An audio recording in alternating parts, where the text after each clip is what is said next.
ദോശയും സ്ഥിരമായിട്ട് കൊണ്ടുവരുന്നത് ചിക്കൻ കറി, ചിക്കൻ പപ്സ്, ബീഫും കപ്പയും. വളരെ നല്ല ഭക്ഷണമാണ്. എവിടുന്ന് പോയാലും തിരിച്ച് രാവിലെ രാത്രി ഇവിടെ വന്ന് ഒന്ന് ടച്ച് ചെയ്ത് നമുക്കിവിടെ വരാതിരിക്കാൻ കഴിയില്ല. വളരെ ടേസ്റ്റിയാണ്. അവർ നല്ല ക്ലീൻ ആയിട്ടാണ് ഫുഡുകളെല്ലാം തരുന്നത്. അതൊക്കെയാണ് ഇതിന്റെ പ്രത്യേകത. പിന്നെ നമ്മുടെ മുന്നിൽ വെച്ചാണ് ഉണ്ടാക്കുന്നത്, ലൈവാണ്. നമസ്കാരം, ടൈം റേഡിയോ ഡയറക്ടേഴ്സ് സ്പെഷ്യലിലേക്ക് സ്വാഗതം. നമ്മളെ സർക്കാരിൻ്റെ ഒരു പ്രഖ്യാപനമുണ്ട്. UDF സർക്കാരിൻ്റെ കേരളത്തിലെ വിഭവങ്ങൾ പരിചയപ്പെടുത്തിക്കൊണ്ട് വിദേശ ടൂറിസ്റ്റുകളെ അടക്കം ആകർഷിച്ച് ഭക്ഷണത്തിലൂടെയുള്ള ഒരു ടൂറിസം പ്രൊമോഷൻ. കോഴിക്കോടാണ് ഞാൻ നിൽക്കുന്നത്. ഇത് കോഴിക്കോട് കോവൂർ ലോ കോളേജ് ഭാഗത്തേക്ക് പോകുന്ന കോഴിക്കോട് വെള്ളിമാട് പോകുന്ന ബൈപ്പാസിലെ വാപ്പോളിത്തഴം എന്ന സ്ഥലത്തുള്ള ഗല്ലീസ് കഫേയിലാണ്. ഈ ഗല്ലീസ് കഫേക്ക് പ്രത്യേകത, 2 ചെറുപ്പക്കാർ തുടങ്ങിയ ഒരു സംരംഭമാണ് ഗല്ലീസ് കഫേ. 3 വർഷമായിട്ട് ഈ ഗല്ലീസ് കഫേ ഇവിടെ പ്രവർത്തിക്കുന്നു.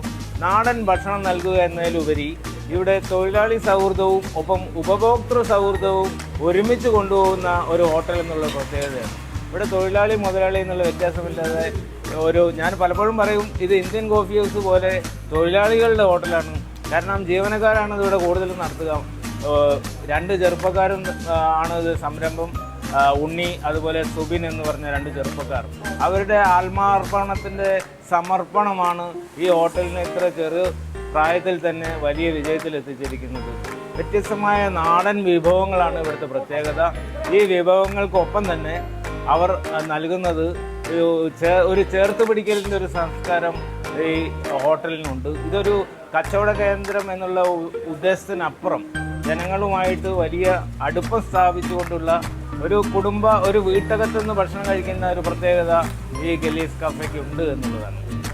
കൂടാതെ ഇവിടെ പ്രവർത്തിക്കുന്നവർ കന്യാകുമാരി മുതൽ കാശ്മീർ വരെയുള്ള ജീവനക്കാരുണ്ട്. 2 ആഴ്ചയായിട്ട് ഇവരുടെ പുതിയൊരു ബ്രാഞ്ച് തുടങ്ങി. വലിയ ഹോട്ടലിൻ്റെ കൂടുതൽ ടേബിളുകളുള്ള ഒരു ഹോട്ടലല്ല, പക്ഷേ കൊച്ചു ഹോട്ടലിലൂടെ നമ്മുടെ കോഴിക്കോടൻ രുചി വിഭവങ്ങൾ ആളുകളിലേക്ക് എത്തിക്കുക എന്നുള്ളതാണ് ഇവരുടെ സംരംഭം. നമ്മളിത് കഴിക്കുന്നവരോടാണല്ലോ ചോദിക്കേണ്ടത് ഈ ഹോട്ടലിൻ്റെ പ്രത്യേകത. നമ്മുടെ കൂടെ അൻസാർ തൃശ്ശൂർ സ്വദേശിയാണ്, ഇവിടെ കോഴിക്കോടാണ് വർക്ക് ചെയ്യുന്നത്. ആ രീതിയിൽ അദ്ദേഹത്തിൻ്റെ ഈ സ്ഥിര ഭക്ഷണ കേന്ദ്രമാണ്. ഇവിടെ ഉള്ളപ്പോൾ ഈ നാടൻ ഭക്ഷണശാലയാണല്ലോ എത്തുന്നത്. എന്തൊക്കെയാണ് അൻസാർ താങ്കൾക്ക് ഈ കടയെക്കുറിച്ച് പറയാനുള്ളത്? ഞാൻ കഴിഞ്ഞ 2 വർഷമായിട്ട് ഞാൻ ഇവിടെ സ്ഥിരമായിട്ട് രാവിലെയും വൈകിട്ടും വരുന്നതാണ്. നല്ല ഭക്ഷണമാണ്. ഭക്ഷണം എല്ലാം വളരെ ലൈവായിട്ട് ഉണ്ടാക്കുന്നതാണ്. ഞാനും എൻ്റെ ഫാമിലിയും സ്ഥിരമായിട്ട് കഴിക്കും. പ്രധാനമായിട്ട് നമ്മൾ ഈ പ്രോഗ്രാം ചെയ്യാൻ തന്നെ ഉദ്ദേശം കേരളത്തിൻ്റെ വിഭവ രുചികളെല്ലാം നഷ്ടപ്പെട്ട് അറേബ്യൻ രുചി, കുഴിമന്തി, അതുപോലെ മറ്റുള്ള അൽഫാം, അത്തരം രീതിയിലുള്ള രുചികളിലേക്ക് മാറിക്കൊണ്ടിരിക്കുന്നു എന്നുള്ള ഒരു അബദ്ധം നമ്മുടെ നാട്ടിലുണ്ട്. പക്ഷേ ഈ നാടൻ വിഭവങ്ങളുടെ സീരീസ് ഞങ്ങൾ തുടങ്ങിയത് ഇപ്പോൾ കള്ള് ഷാപ്പുകളിൽ മാത്രമേ നാടൻ വിഭവങ്ങളുള്ളൂ.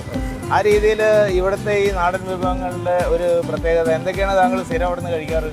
ഞാൻ സ്ഥിരമായിട്ട് കഴിക്കുന്നത് ഇഡ്ഡലിയും വടയും ദോശയും, സ്ഥിരമായിട്ട് കൊണ്ടുവരുന്നത് ചിക്കൻ കറി, ചിക്കൻ പപ്സ്, അങ്ങനെയുള്ള പൊറോട്ട, ബിരിയാണി, എല്ലാം നാടൻ ഫുഡാണ്.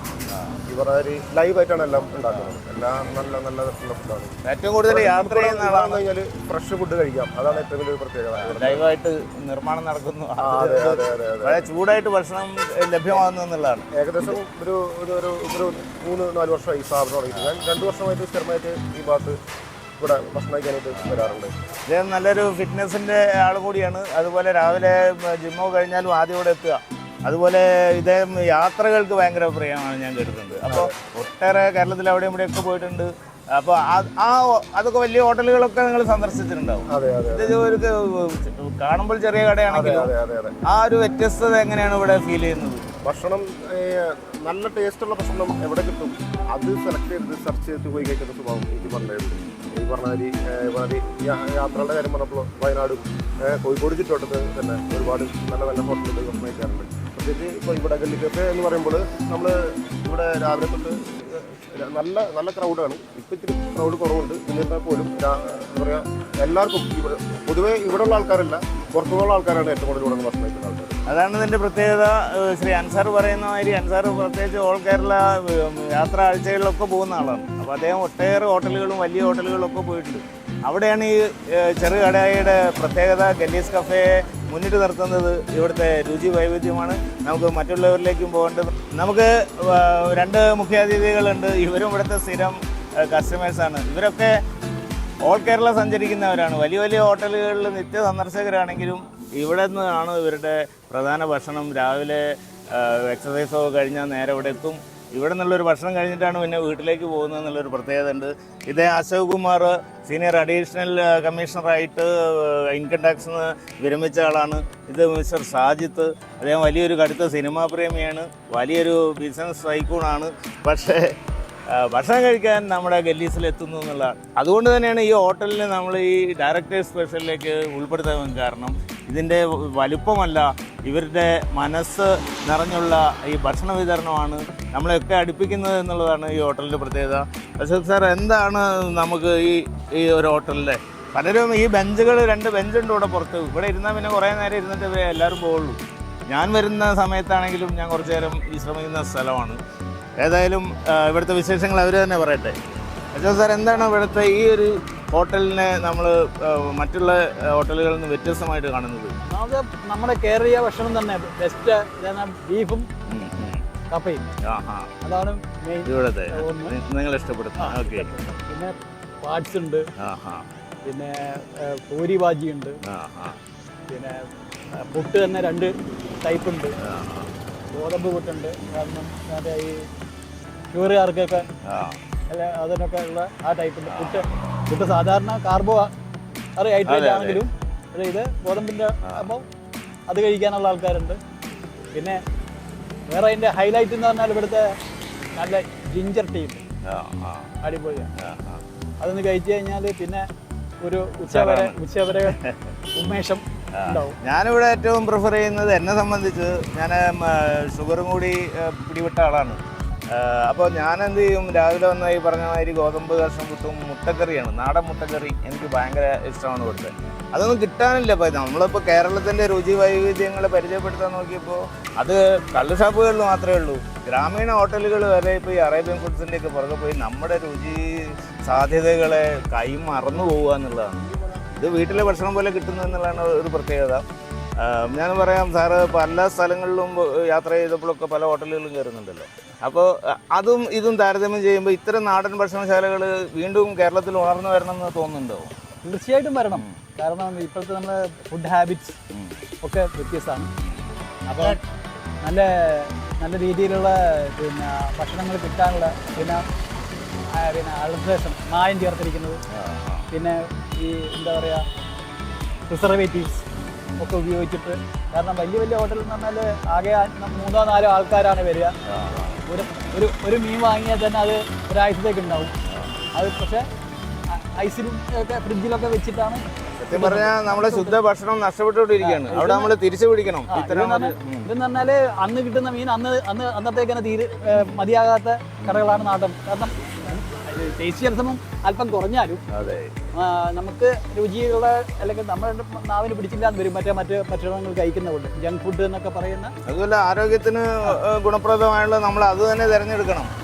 മലയാളി എങ്ങനെയാണ് നമ്മുടെ രുചി സാധ്യതകളെ തള്ളിക്കളഞ്ഞുകൊണ്ട് നാടൻ നമ്മുടെ തന്നെ എത്ര വിഭവങ്ങളുണ്ട് അത് നഷ്ടപ്പെട്ടുകൊണ്ടിരിക്കുന്നു. അതിനെ തിരിച്ചു പിടിക്കുക എന്നുള്ളതാണ് ഞങ്ങളുടെ ഈ ഉദ്യമത്തിൻ്റെ ഈ ശ്രമത്തിൻ്റെ ഭാഗവും. വളരെ നല്ല ഭക്ഷണമാണ്. നിങ്ങളുടെ ഫേവറേറ്റ് എന്താ ഇവിടുത്തെ? ഞാൻ പിട്ട്, ബീഫ് ഇതാണ് സാധാരണ കഴിക്കാറ്. പിന്നെ ഡെയിലി അന്നുള്ള ഇത് കിട്ടും. മീനായാലും മറ്റേ എല്ലാ സാധനം ഫ്രഷ് സാധനം കിട്ടും. എന്ത് തിരക്കുണ്ടെങ്കിലും ഞായറാഴ്ച ഗല്ലി കഫേയിൽ വന്നിട്ട് എന്തെങ്കിലും ഒരു ഫുഡ് കഴിക്കുക എന്നുള്ളതാണ് നമ്മളെല്ലാവരുടെയും ഒരു ആഗ്രഹവും. പിന്നെ നല്ല ഭക്ഷണം കിട്ടും, കലർപ്പില്ലാതെ. അതൊക്കെയാണ് ഇതിൻ്റെ പ്രത്യേകത. പിന്നെ നമ്മുടെ മുന്നിൽ വെച്ചാണ് ഉണ്ടാക്കുന്നത്, ലൈവാണല്ലോ. അപ്പം പിന്നെ നമുക്ക് വിശ്വാസമായിട്ട് എന്തും കഴിക്കാം. പിന്നെ ഇവിടുത്തെ പൊരിച്ച എല്ലാം സ്പെഷ്യലുമാണ്, ടേസ്റ്റുമാണ്, റീസണബിൾ റേറ്റുമാണ്. നാടൻ വിഭവങ്ങൾ റീസണബിൾ റേറ്റിൽ കൊടുക്കുന്ന ഒരു സ്ഥാപനം ഈ ഏരിയയിൽ വേറെ ഉണ്ടെന്ന് എനിക്ക് തോന്നുന്നില്ല. കാരണം എന്ന് പറഞ്ഞാൽ എല്ലായിടത്തിലും തനി നാടൻ അല്ലെങ്കിൽ വനിതാ മെസ്സ് ഇങ്ങനെയൊക്കെ പേരേറ്റ് വെച്ചിട്ട് വലിയ റേറ്റാണ് ഇടുക. ഇവരതല്ല, ഇവർ നമ്മൾ അന്ന് കാണുന്ന റേറ്റിൽ ഇപ്പോൾ വലിയ ഗ്യാസിൻ്റെ വില വർധനവ്, അല്ലാതെ കുറേ തൊഴിലാളികളുടെ കൂലി വർധനവ് ഇതൊക്കെ ഉണ്ടായിട്ടും അവർ ആദ്യം നിന്നും ഒരുപാടൊന്നും ഉയർത്തിയിട്ടില്ല വില.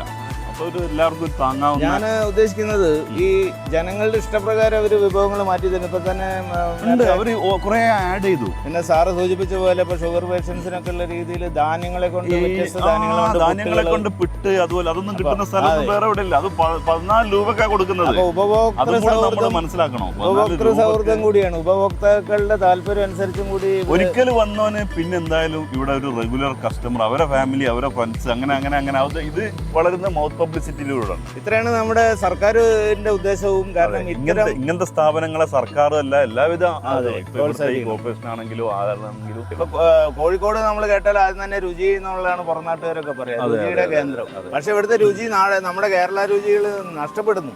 അതിനെ തിരിച്ചു പിടിക്കാൻ ഇത്തരം കേന്ദ്രങ്ങൾ, അത് തന്നെയാണ് സർക്കാർ ഇത് ബജറ്റിൽ ഉൾപ്പെടുത്തിയത്. നമ്മുടെ തനി നാടൻ വിഭവങ്ങൾ കൊണ്ട് വിദേശ ടൂറിസം, ഭക്ഷണ ടൂറിസം കൊണ്ടുവരണം എന്ന് അദ്ദേഹത്തിൻ്റെ ഉദ്ദേശ ലക്ഷ്യം അതാണ്. അതിനൊപ്പം ചേരുക എന്നുള്ളതാണ് ടൈം റേഡിയോ ഡയറക്ടേഴ്സ് സ്പെഷ്യൽ ഈ പ്രോഗ്രാമിലൂടെ. ഏതായാലും ഇതിനോട് ഒപ്പം പ്രതികരിച്ചതിന് രണ്ടുപേർക്കും വളരെ നന്ദി. ഞങ്ങളൊക്കെ ഇതിൽ ഉൾപ്പെടുത്തിയതിന് നിങ്ങൾക്കും ഒരു പ്രത്യേക താങ്ക്സ്. ഹസ്ബൻ കസ്റ്റമേഴ്സും ഇതിന്റെ ഓണർമാരാണ്, അതല്ല എന്റെ സത്യം.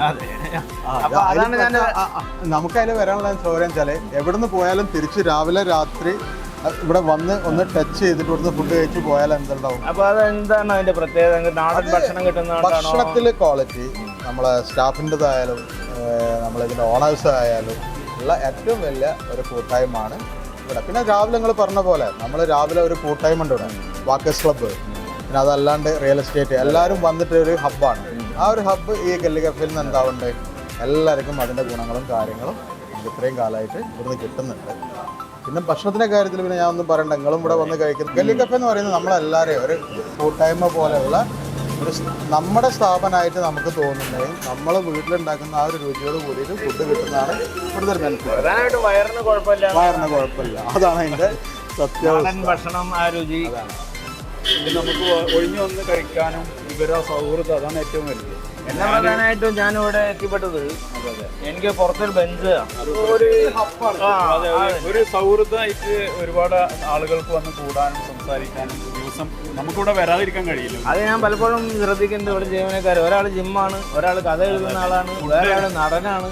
അങ്ങനെ തിരുവനന്തപുരം മുതൽ കാശ്മീർ വരെയുള്ള ആളുകളുണ്ട് ഇവിടുത്തെ ജീവനക്കാരായിട്ട്. നമ്മളൊരു വീട്ടിൽ നിന്ന് കഴിക്കുന്ന ഒരു ഫീല് അതൊരു കസ്റ്റമർക്ക് എപ്പോഴും മൈൻഡിലുണ്ടാവും. ഒരു തൊഴിലാളി സൗഹൃദവും ഉപഭോക്തൃ സൗഹൃദമായിട്ട് തോന്നുന്നുണ്ട്. അവരായിട്ടുള്ളൊരു കൂട്ടായ്മ. എല്ലാവരും, അതാ ഞാൻ പറഞ്ഞത്, എല്ലാ ഭാഷക്കാരുണ്ട്, എല്ലാ ജില്ലയിലുള്ള ആൾക്കാരുണ്ട്. തിരുവനന്തപുരം മുതൽ കാശ്മീർ വരെയുള്ള ആൾക്കാരുണ്ടെന്ന് ഞാൻ തമാശയ്ക്ക് പറയാറുണ്ട്. അതിൽ കലാകാരന്മാരുണ്ട്, ജിമ്മിന് ട്രെയിനറും മാസ്റ്ററുമായിട്ടുള്ള ആൾക്കാരുണ്ട്. അപ്പം അങ്ങനെ വ്യത്യസ്ത മേഖലയിലുള്ളവർക്കും കൂടി സ്വതന്ത്രമായി പ്രവർത്തിക്കാനുള്ള ഒരു ഇടം എന്നുള്ളതും കൂടി അവരെ ഫ്രീ ടൈം കഴിഞ്ഞാൽ അവർക്ക് അവരുടേതായ രീതിയിലേക്ക് നമ്മൾ പ്രോത്സാഹിപ്പിച്ചു കൊടുക്കുന്നുണ്ട്. ഭക്ഷണ ടൂറിസം എന്നുള്ളൊരു കൺസെപ്റ്റ് സർക്കാർ ബജറ്റിൽ തുക വകയിരുത്തി പ്രഖ്യാപനം നടത്തിയിട്ടുണ്ട്. ആ തരത്തിൽ നോക്കുമ്പോൾ വലിയ വലിയ ഹോട്ടലുകളും അറേബ്യൻ ഫുഡ്സും മറ്റുള്ള ഫുഡുകളും എനിക്ക് പറഞ്ഞ നാടൻ ഭക്ഷണമാണ്. ഇവിടെ എന്തെല്ലാം ഫുഡുകളാണ് നമ്മളിപ്പോൾ രാവിലെ സ്റ്റാർട്ട് ചെയ്ത് കഴിഞ്ഞാൽ സാധാ ദോശ, അതുപോലെ പൊറോട്ട, പുട്ട്, വെള്ളപ്പം, പൂരി, ഇതൊക്കെ ലൈവായിട്ട് തന്നെ. അതുപോലെ നാടൻ ചിക്കൻ കറി, ചിക്കൻ വരട്ട്, ചിക്കൻ പാഡ്സ്, ചിന്നമുട്ട, ബീഫ് ലിവർ, ബീഫ് ഫ്രൈ. എനിക്ക് പറഞ്ഞാൽ എല്ലാ നാടൻ വിഭവം. നാടൻ ഫുഡിൽ തന്നെ നമ്മൾ ചോളം, ചെമ്പാവരി, രാഗി, അങ്ങനെ തന്നെ പിന്നെ ഗോതമ്പ്, അങ്ങനെ ഫുഡിൽ തന്നെ ഒരു 4 തരം. നമ്മൾ കസ്റ്റമറെ ആവശ്യകത എന്താണോ അതിനനുസരിച്ച് നമ്മൾ ചേഞ്ചസ് കൊണ്ടുവരുന്നുണ്ട്. ഇദ്ദേഹത്തിൻ്റെ പ്രത്യേകത, ഇതേ ഒരു കഥാകൃത്താണ്. കമറുവിൻ്റെ ഈ സാഹിത്യ സഭയിലേക്ക് ഈ ഹോട്ടലിൻ്റെ ഇതും കൂടി എങ്ങനെയാണെങ്കിൽ പോകുന്നത്? കുഴപ്പമില്ല, എല്ലാ രീതിയിലും ഇതിൻ്റെ ഓണർമാരായാലും എല്ലാം സഹകരിക്കലുണ്ട്. അതുകൊണ്ടാണ് ഇവിടെ നിന്ന് പോകുന്നത്. പുസ്തകം എഴുതിയിട്ടുണ്ട്, ഒരു 6ഓളം സ്ക്രിപ്റ്റ് എഴുതിയിട്ടുണ്ട് സിനിമയ്ക്ക് വേണ്ടിയിട്ടുള്ള. അതെ, സിനിമാ യാത്രകൾ എങ്ങനെ പോകുന്നു? സിനിമയ്ക്ക് വേണ്ടി കൂടുതൽ അങ്ങനെ പോകാൻ പറ്റിയിട്ടില്ല. അതായത് അതിൻ്റെ നമ്മുടെ സാഹചര്യം അങ്ങനെയല്ല, സമയം ഇല്ലാത്തത് കൊണ്ട്. പിന്നെ ഇടയ്ക്ക് ഇങ്ങനെ ലീവ് കിട്ടുമ്പോഴും കുറച്ച് സമയം കിട്ടുമ്പോഴൊക്കെയാണ് ഇങ്ങനെ എഴുതലൊക്കെ. എല്ലാം ഫ്രഷ് സാധനം കൊടുക്കാൻ നമ്മൾ ഉദ്ദേശിക്കുന്നത്. എല്ലാം ലൈവായിട്ടാണ് കൊടുക്കുന്നത്. കടികൾ തന്നെ രാവിലെ ഉണ്ടാക്കുന്ന കടികൾ നമ്മൾ വൈകുന്നേരം കൊടുക്കലില്ല. എല്ലാം ലൈവായിട്ട് ഫ്രഷ് സാധനം നമ്മൾ കൊടുക്കുന്നത്. അത് ഇപ്പോൾ ഈ നാട്ടുകാർക്ക് ഫുൾ അറിയാം. അങ്ങനെ അറിയുന്നത് കൊണ്ട് അതൊരു വിശ്വാസമുണ്ട്. ആ വിശ്വാസം നമ്മൾ നിലനിർത്തി പോകാൻ വേണ്ടി ശ്രമിക്കുന്നുണ്ട്. ഡയറക്ടർ സ്പെഷ്യൽ തിരഞ്ഞെടുക്കാൻ കാരണം ഇതാണ്. ഹോട്ടലിൻ്റെ വലുപ്പമല്ല, വിശാലമായ മനസ്കതയാണ്. ഭക്ഷണ വിളമ്പൽ മാത്രമല്ല, മനസ്സും കൂടി ഒപ്പം വിളമ്പുന്നു എന്നുള്ളതാണ് ഇവിടുത്തെ പ്രത്യേകത. കന്യാകുമാരി തൊട്ട് കാശ്മീർ വരെയുള്ള ആളുകളുണ്ട്. Said by either the dosa maker, paratha maker, Chinese cook be also Saeed भाई थोड़ा क्वेश्चंस, ये गली कैफे में कितना साल है? गली कैफे में 3 साल हो गया. 3 साल हो गया. अच्छा. ഇവിടെ നല്ല രസമുണ്ട്. രസമുണ്ട്. രസമുണ്ട്. തൊഴിലാളി പ്രശ്നമില്ല. നല്ല മുതലാളിയാ. പൈസ കിട്ടും. ഇവിടെ നേരസ് മസാല എല്ലാം ഉണ്ട്. പൊറോട്ട. ഗലി കഫേയുടെ ഒരു ഭാഗമായിട്ട് തന്നെ ഇത് തുടക്കം മുതലുണ്ട് എന്നുള്ളതാണ്. അത് തന്നെയാണ് ഈ സ്ഥാപനത്തെ വ്യത്യസ്തമാക്കുന്നത്. നേരത്തെ നമ്മൾ ഒരു കസ്റ്റമർ സൂചിപ്പിച്ച പോലെ നാടൻ വിഭവങ്ങൾ മാത്രമല്ല, ഇപ്പം ന്യൂജൻ ആളുകൾക്ക് ചൈനീസ് വിഭവങ്ങളൊക്കെ ആവശ്യമുണ്ട് ആളുകൾക്ക്. അപ്പോൾ അതിലെ Chinese chief chef mister Vishnubhai from എവിടെയാണ്? ഗൗ, കൽക്കത്ത. എന്തൊക്കെയാണ് നിങ്ങൾ വിഷ്ണുഭായ് ക്യാ ബനായക? Butter chicken, ginger chicken, garlic chicken, pepper chicken, chicken मखरूनी, मटर बटर. ഹാപ്പി ആയി? ഗലി കഫേ മേ ഹാപ്പി? हैप्पी 4 വർഷമായിട്ട് ഒരു ഹോട്ടലിൽ നിൽക്കുക എന്നുള്ളത് തന്നെ ആലോചിക്കണം നമ്മൾ. മലയാളികൾ വരെ കിട്ടാത്തപ്പോഴാണ് ഇതര സംസ്ഥാനക്കാർ ഈ ഗലി കഫേയിൽ മുതലാളിമാരോടൊപ്പം ചേർന്ന് കസ്റ്റമേഴ്സിനോടൊപ്പം ചേർന്ന് വളരെ സന്തോഷകരമായിട്ട് മുന്നോട്ട് നീങ്ങുന്നു. അതാ ഗലി കഫേ സ്റ്റിക്കറോടെ തന്നെ നിൽക്കുന്ന ഒരു ദശകടികൻ. ഇദ്ദേഹം ജിമ്മല്ല, ഇയാൾ കഥാകൃത്തല്ല, ഇയാളൊരു നടനാണ്. ഇദ്ദേഹത്തിന് ഞാനിട്ടിരിക്കുന്നത്, ഇദ്ദേഹത്തിൻ്റെ പേര് സാം എന്നാണ്. കന്യാകുമാരി കളിയിക്കവിളയിലാണ് തിരുവനന്തപുരം ഇദ്ദേഹത്തിൻ്റെ വീട്. ഞാൻ പറഞ്ഞല്ലോ, തിരുവനന്തപുരം മുതൽ കാശ്മീർ വരെ ഗലി കഫേയുടെ സഹകാരികളാണ്. അതിൽ ഇദ്ദേഹം ഒരു നടനാണ്. ഇദ്ദേഹം ഞാൻ പേരിട്ടിരിക്കുന്നത് ദളപതി എന്നാണ്. എന്താ കാരണം എന്ന് പറഞ്ഞാൽ, ദളപതി വിജയുടെ ഒരു ആരാധകൻ. ഇവിടെ മുതലാളി തൊഴിലാളി എന്നുള്ള ഒരു ഇതില്ല. നമ്മള് മുതലാളിയും തൊഴിലാളിയും എല്ലാം തൊഴിലാളിയാണ്ട് സ്വന്തം ഇഷ്ടപ്രകാരം ലീവൊക്കെ എടുത്ത് മുങ്ങൂലോ? അങ്ങനെയൊന്നും ഇല്ലല്ലോ. അങ്ങനെയൊന്നും ഇല്ലല്ലോ. ഇപ്പൊ നമ്മളോടൊപ്പം ഒരു കുടുംബമുണ്ട്. കുറെ നമ്മൾ ഷൂട്ട് ചെയ്തിപ്പോൾ പലരും കഴിച്ചു പോയിരിക്കുന്നു. ഇത് ധൈര്യത്തിൽ ജോലി ചെയ്യുന്ന ഒരു ആനന്ദ് കുടുംബമാണ്. എന്താണ് നിങ്ങൾക്ക് ഇവിടുത്തെ ഭക്ഷണ രീതിയെ കുറിച്ച് തോന്നുന്നത്? ഞങ്ങൾ ഇവിടെ സ്ഥിരം വരുന്നതാണ്. ബിക്കോസ് അത് ഭയങ്കര അഫോർഡബിൾ ആണ്, അതുപോലെ തന്നെ വളരെ ടേസ്റ്റിയാണ്. നാടൻ വിഭവങ്ങളാണോ അങ്ങോട്ട് എത്തിച്ചത്? കൂടുതലും. അപ്പോൾ നമുക്ക് എല്ലാവർക്കും കഴിക്കാൻ പറ്റുന്നതാണ്. അതായത് അഫോർഡബിൾ ആയിട്ടുള്ളതായതുകൊണ്ട് അതുപോലെ തന്നെ ടേസ്റ്റിയാണ്. 2-3 പ്രാവശ്യം നമ്മളിവിടെ വരുന്നതാണ്. നല്ല ഫുഡാണ്. ഏറ്റവും വലിയൊരു അട്രാക്റ്റീവ് ആണ് എനിക്ക് തോന്നിയെന്ന് വെച്ചാൽ അവർ നല്ല ക്ലീൻ ആയിട്ടാണ് ഇവർ ഫുഡുകളെല്ലാം തരുന്നത്. നമ്മുടെ സ്റ്റാഫുകളാണെങ്കിൽ വളരെ കോപ്പറേറ്റീവ് ആണ്, നല്ല ഫ്രണ്ട്ലി ആണ്. നമ്മുടെ ചേട്ടനോടൊക്കെ നല്ല കമ്പനിയാണ്. അപ്പോൾ അവർക്കറിയാം, നമ്മളെ നല്ലപോലെ അറിയാം. അത് തന്നെ ഞാൻ മനസ്സിലാക്കി കൊടുത്തോളും. ഞാനിവിടെ വരാറുള്ള ആളാണ്. ഈ ഒരു ഉപഭോക്തൃ സൗഹൃദമാണ് ഇവിടുത്തെ. തീർച്ചയായും അതെ. കാരണം ഒട്ടേറെ ഹോട്ടലുകൾ കോഴിക്കോട് നിന്ന് കേട്ടാൽ രുചി വൈവിധ്യങ്ങളാണ് മൊത്തത്തിൽ പറയുക. പക്ഷേ എല്ലായിടത്തും ഇപ്പോൾ നാടൻ നമ്മുടെ ഭക്ഷണ രീതികൾ വിട്ടിട്ട് എല്ലാം വേറെ പുറത്തുനിന്നുള്ള ഭക്ഷണങ്ങളെ പ്രണയിക്കുന്ന ഒരു സ്ഥലത്തിലേക്കാണ് ഈ റെസ്റ്റോറൻറ്റ്സ് മാറിയിരിക്കുന്നത്. അപ്പൊ അതിനൊരു വ്യത്യസ്ത ഇത് ഉണ്ടെന്നുള്ളത്. മോന് ഇവിടുത്തെ ഫുഡ് നല്ല ഇഷ്ടമാണ് അവന്. പിന്നെ പ്രൈസുകളൊക്കെ നമുക്ക് റീസണബിൾ ആയിട്ടുള്ള പ്രൈസുകളാണ്. ഒന്നും ഹൈലി പ്രൈസ്ഡ് ഒന്നുമില്ല, ഹൈഫൈ ആയിട്ടൊന്നുമില്ല. എല്ലാം നല്ല നോർമൽ. നല്ല. മോനെ ഏത് സ്കൂളിലാണ് പഠിക്കുന്നത്? സെന്റ് മേരീസിൽ. എത്രാം ക്ലാസ്സിലാ? 1ാം ക്ലാസ്. Very good. മോനെ ഏത് ഫുഡാണ് ഇവിടുത്തെ ഏറ്റവും ഇഷ്ടം?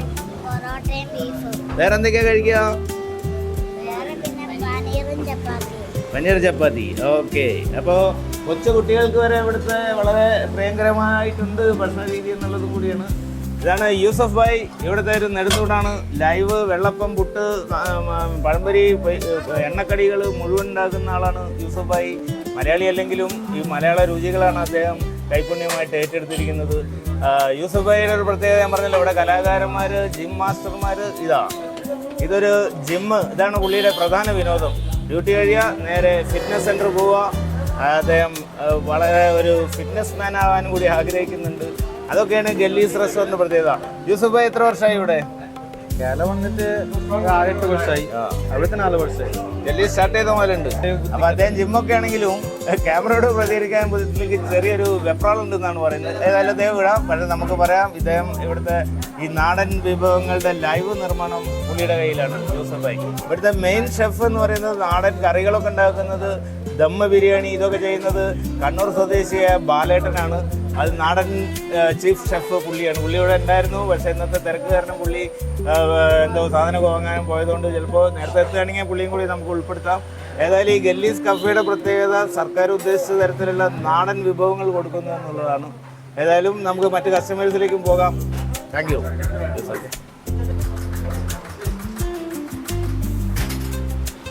അപ്പോൾ കാര്യ ഇതാണ് നമ്മുടെ ഗല്ലീസിൻ്റെ സാരഥികളിൽ ഒരാളായ ഉണ്ണി. ഒരാൾ കൂടി ഉണ്ട്, സുബിൻ എന്ന അപ്പുറത്തെ ബ്രാഞ്ചിലായതുകൊണ്ട് നമുക്ക് ഇരുവരെയും കൂടി ഒരുമിച്ച് കിട്ടിയിട്ടില്ല. കാരണം അത്ര തിരക്കായതുകൊണ്ട്, അതിന് പ്രത്യേകിച്ച് ഞായറാഴ്ച ആയതുകൊണ്ട്. ഏതായാലും സുബിൻ വിശേഷങ്ങൾ പങ്കുവെക്കും. നിങ്ങൾ ഈ യുവ സംരംഭം തുടങ്ങിയിട്ട് എത്രയായി? നമ്മൾ തുടങ്ങിയിട്ട് 4 വർഷത്തിന് മുകളിലായി. 4 വർഷം. നമ്മൾ തുടങ്ങിയ സമയത്ത് ഫസ്റ്റ് ബ്രാഞ്ച് ഇതായിരുന്നു. നമ്മൾ പുതിയ ബ്രാഞ്ച് ചെലവൂര് പള്ളിത്തായത്ത് പള്ളിയുടെ മുന്നിൽ തന്നെയായിട്ട് ഒരു പുതിയ ബ്രാഞ്ച് സ്റ്റാർട്ട് ചെയ്തു. സെയിം പേരിൽ തന്നെ ഗള്ളി കഫേ എന്നുള്ള പേരിൽ തന്നെ.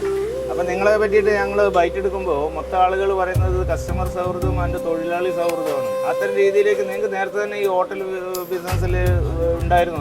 ഉണ്ട്. എൻ്റെ അച്ഛൻ്റെ ജനറേഷൻ മുതൽ റെസ്റ്റോറൻറ്റ് ബിസിനസ്സിലാണ്. അതായത് മൂന്നാമത്തെ ജനറേഷനാണ് ഇപ്പോൾ നമ്മൾ ഈ മേഖലയിലുള്ളത്. നമ്മളെപ്പോഴും സൗഹാർദ്ദപരമായി പോകാമെന്നുള്ളതാണ് മെയിനായിട്ട് നമ്മൾ കോൺസെൻട്രേറ്റ് ചെയ്യുക. കസ്റ്റമറോടായാലും സ്റ്റാഫിനോടായാലും നല്ലൊരു ബന്ധത്തിൽ മുന്നോട്ട് പോകാം. അടിസ്ഥാനമാണല്ലോ നാടൻ ഭക്ഷണശാല എന്നുള്ളതാണ് ഇതിനെ ആകർഷിപ്പിക്കുന്നത് ആളുകളെല്ലാവരും പറയുന്നത്. അപ്പോൾ അത് കസ്റ്റമർ പറയുന്നതനുസരിച്ച് തന്നെ നിങ്ങൾ ചെയ്തു കൊടുക്കുന്നത്. ഇപ്പോൾ ഷുഗർ പേഷ്യൻസിനാണെങ്കിൽ തന്നെ ധാന്യങ്ങളെ കൊണ്ടുള്ള ഫുഡുകൾ മറ്റൊക്കെ ചെയ്യുന്നുണ്ട്. അപ്പോൾ അത്തരം രീതിയിലേക്കൊക്കെ നിങ്ങളെ മനസ്സ് വളരാൻ കാരണം എന്തുകൊണ്ടാണ്? ഞാനൊരു റെസ്റ്റോറൻറ്റിൽ ഒരു ദിവസം ഫുഡ് കഴിക്കാൻ പോവുകയാണെങ്കിൽ ഞാൻ അവിടെ നിന്ന് എന്തൊക്കെയാണോ എക്സ്പെക്ട് ചെയ്യുന്നത് അത് മാക്സിമം കസ്റ്റമർക്ക് കൊടുക്കാൻ നോക്കുക. പിന്നെ രണ്ട് കസ്റ്റമേഴ്സിൻ്റെ അഭിപ്രായങ്ങൾ നല്ലതായാലും മോശമായാലും നമ്മളതെപ്പോഴും റിസീവ് ചെയ്ത് അതിനുള്ള മറുപടികൾ ചെയ്യുക. പരിഹാരങ്ങളോ കാര്യങ്ങളോ മോശമാണെങ്കിലേ പരിഹരിക്കുക, നല്ലതാണെങ്കിൽ സന്തോഷത്തോടെ ചെയ്യുക. ഫോളോ ചെയ്ത് ഏതായാലും വളരെ ചുരുങ്ങിയ കാലം കൊണ്ട് തന്നെ രണ്ടാമതൊരു ബ്രാഞ്ചിലേക്ക് എത്തി. ഇവർ ഉദ്ദേശിക്കുന്ന ഇത്തരം ചെറിയ ചെറിയ ബ്രാഞ്ചുകളെ കൊണ്ട് നമ്മുടെ കേരള നാടൻ വിഭവങ്ങൾ മൊത്തത്തിൽ കേരളത്തിൽ എത്തിക്കണം എന്നാണ്. അതിന് സാധ്യമായിട്ട് ഈ യുവ സംരംഭകർ വളരെ ചെറുപ്പക്കാരാണ്. ഇവരുടെ മനസ്സൊരുക്കം എനിക്ക് ആ പ്രതീക്ഷയുണ്ട്. ഇത് കേരളത്തിൽ മൊത്തത്തിൽ ഒരു ബ്രാൻഡായിട്ട് ഗല്ലി കഫേ മാറുമെന്ന് യാതൊരു സംശയം. തൊഴിലിന് ചേർന്ന തൊഴിലാളികളാണെങ്കിലും ചേർന്ന അന്ന് മുതലുള്ളവർ തന്നെയാണ് ഇപ്പോഴും ഇതിൽ പ്രവർത്തിക്കുന്നത്. പിന്നെ എല്ലാവരും ഞാൻ പറഞ്ഞല്ലോ, കലാകാരന്മാരുണ്ട്, ജിമ്മ്, ഫിറ്റ്നസ് സെൻ്ററിൽ സ്ഥിരമായിട്ട് ആവേശം കൊള്ളുന്നവരുണ്ട്. അങ്ങനെ എല്ലാ സ്വാതന്ത്ര്യവും ഇവർ കൊടുക്കുന്നുണ്ട്. അപ്പോൾ തൊഴിലാളി സൗഹൃദമാണ്, ഉപഭോക്തൃ സൗഹൃദമാണ് ഇവരെ വ്യത്യസ്തമാക്കുന്നത്. നമ്മളൊരു ഫുഡ് ബ്ലോഗ് ചെയ്യാറില്ല, നമ്മൾ നേരത്തെ പറഞ്ഞു. കാരണം ഇത് ഇവരുടെ ഈ ആത്മാർത്ഥ സംരംഭം ഒപ്പം തന്നെ നമ്മുടെ സർക്കാർ പ്രഖ്യാപിച്ച പോലെ നമ്മുടെ നാടൻ രുചി വൈവിധ്യങ്ങളെ പരിചയപ്പെടുത്താൻ ഇവർ ഇനിയും ഉയരങ്ങളിലേക്ക് കയറട്ടെ എന്ന് നമുക്ക് ആശംസിക്കാം. Thank you mister Unni.